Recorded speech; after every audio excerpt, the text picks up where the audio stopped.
in addition to guys not coming back off deployment, you also had a problem of not enough guys signed up in the first place.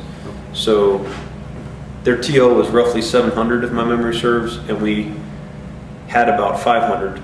And of the 500, a quarter would be on leave at any one time.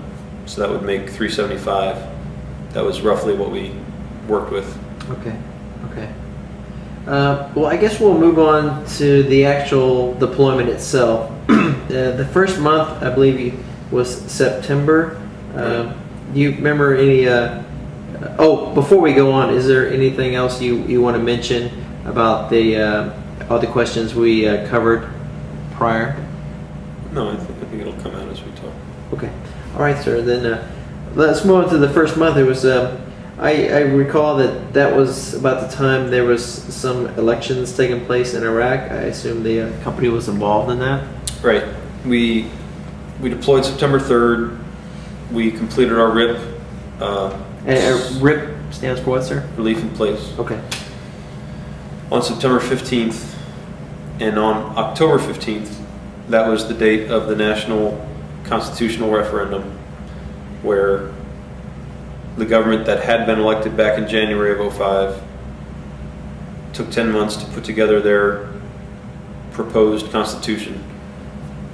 Citizens went to the polls on October 15th and voted yes or no for the Constitution, with the intent that they would then elect the new government December 15th, 2 months later. So when we completed the relief in place, we had 30 days to prepare for the constitutional referendum, and that was comprised of beginning to train the Iraqi army, figuring out what tasks they would do, what locations we would secure, organizing them to be able to do the mission, training them. Then we got briefed on the Iraqi election, the International Election Commission of Iraq. I believe that's the acronym. We called it ICI because it was how you said the acronym. We started being briefed on the ICI workers, how many would come in. It was something like 100 per polling site, what they would do, what our responsibilities would be. How many polling sites was there? I believe we were in 9 as a battalion. Okay, okay. That was at 9 for the city, or was that 9 that the battalion was responsible for? We owned the city, so 9 for the city. There were. So at that time, 3rd Battalion, 7th Marines was responsible for the entire Ramadi city. Right, in the same sense that Manhattan is Manhattan in New York City, but there's Brooklyn and Staten Island and Queens. Okay. There were other adjacent units in Jazeera and Tamim and Sophia. Which is basically a part of Ramadi. Yeah, they are to Ramadi what Brooklyn is to Manhattan. Okay, okay. So 3-7 wasn't the only battalion in the city itself at that time? Right. I believe to be tactical, 3-7 owned the city. Okay. And other battalions owned the suburban areas around the city. Okay. So there was 9 plus. I'm sorry to interrupt. I just Fine. wanted to make sure I understood that there was 9 sites. Okay. Oh, continue, please. You were discussing the makeup of the elections. Right. So it took us 30 days to work up to it, and then on October 15th, this was sort of a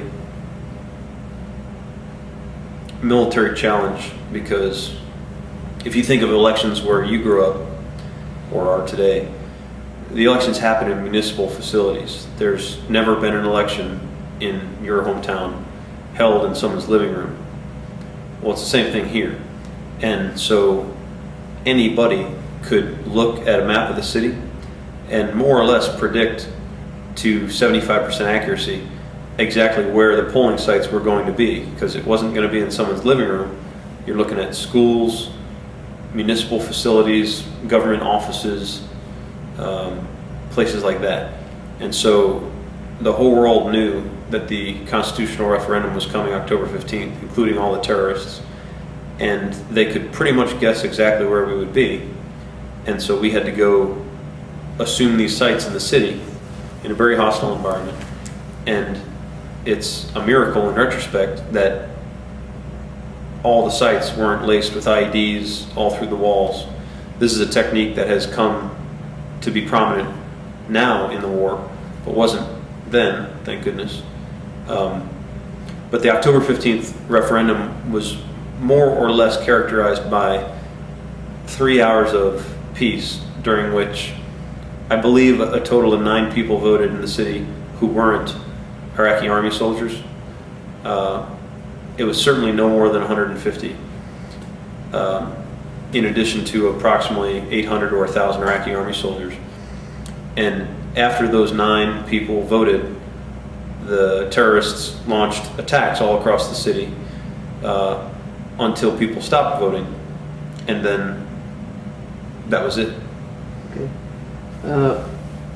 And I guess my question was, but I think you answered it, is the fact that the citizens, why did they not come out, and they knew that the terrorists were in the city and they were going to do it? Yeah, and the vignette I tell is from one of my sites. This is where these 9 citizens voted. It was on a piece of terrain called IED Elbow, which is ironic.